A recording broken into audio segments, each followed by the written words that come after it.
My name is Gerald Shulman.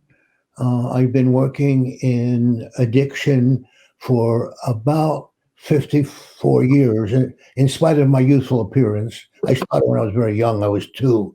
Um, anyway, I became involved with the development of a set of criteria called the ASAM criteria and was an author of all four versions of it.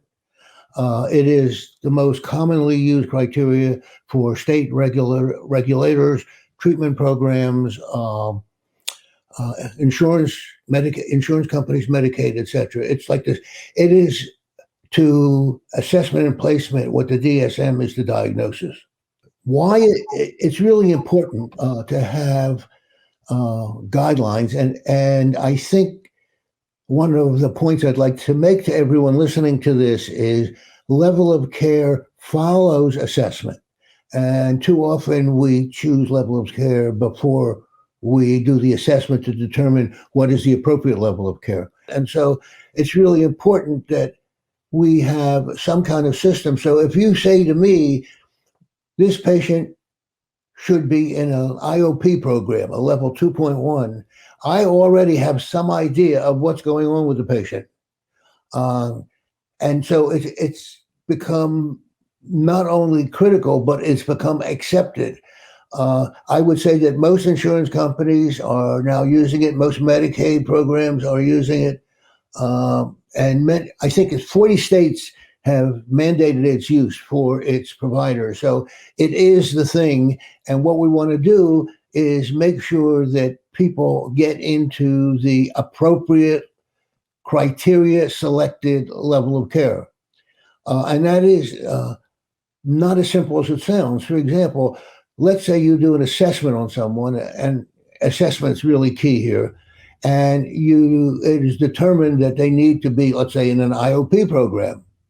But if we don't know what the patient's needs are, she or he could be in the right level of care, but the wrong services. For example, if this person has co-occurring mental health problems or gambling problems, and there's no way that this program can address that, right level of care, wrong program. In terms of how level of care placement would look like when one is doing an assessment on gambling disorders, I think the problem rests with the fact that the more intensive levels of care, like residential and inpatient, are often not paid for by commercial insurance if the identified problem is a gambling disorder. Now, I mean, that's bizarre, but that's the way it is. But one of the things that's helpful there is that probably most people with a gambling disorder have some kind of co-occurring mental health problem as well. Anxiety, depression, the suicidal ideation and the rate of attempts is much higher than in the general public. And so often it is these co-occurring diagnoses and problems that can get a person into a more intensive level of care.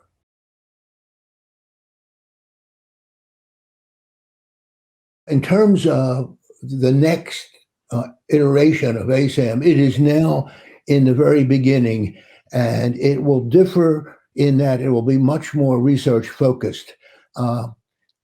Because it's so early, I can't really tell you anything about it, but I know that they're recruiting people to work on it.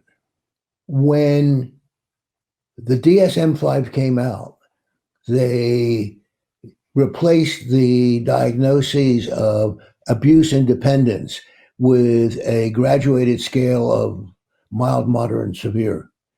And they did two things. Then, number one, they eliminated legal problems, which is a real issue because many people with gambling problems are first identified because of some kind of legal difficulty, embezzlement, theft, whatever. But the other thing is that while they took that away, they added one, and that was on craving. And I don't see a um, a diagnostic criteria for craving with gambling disorder. We're going to talk about assessment instruments. And then I think the major thing that they can take away from this is that we're going to discuss the 6 ASAM dimensions. These are the areas of function that you assess people in and how they apply to gambling disorder. My goal is that at the end of this, people can use the criteria to do a dimensional assessment for people who have a gambling disorder.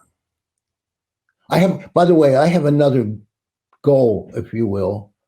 I think it is inappropriate how few substance use disorder treatment programs routinely do a gambling screen.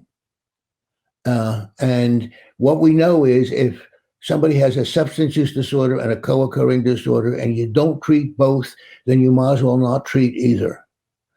And so I'm hoping that word gets out, and maybe my training will be a little bit of the push for this, where substance use disorder treatment programs, not gambling treatment programs, but substance use disorder treatment programs begin to routinely screen people for gambling disorder. And there's a 2-item screen, there's a 3-item screen. There's absolutely no reason not to do that.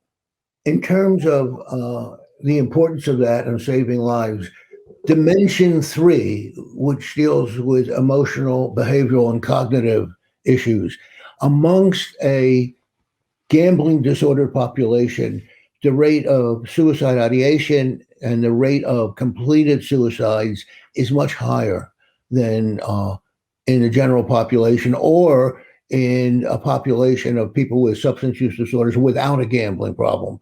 So that anything we can do to bring gambling disorder more to the front, more to the fore, and therefore begin to provide some services for them, that would be a real boon. And I think it would save lives. It reminds me of the 1950s when people in mental health and people in substance use didn't talk to one another. We got to get past that. And my goal is that everybody who works in gambling or substance use becomes, if not credentialed, at least competent to deal with both. I think that the training of people so that you end up with multidisciplinary staff is very important.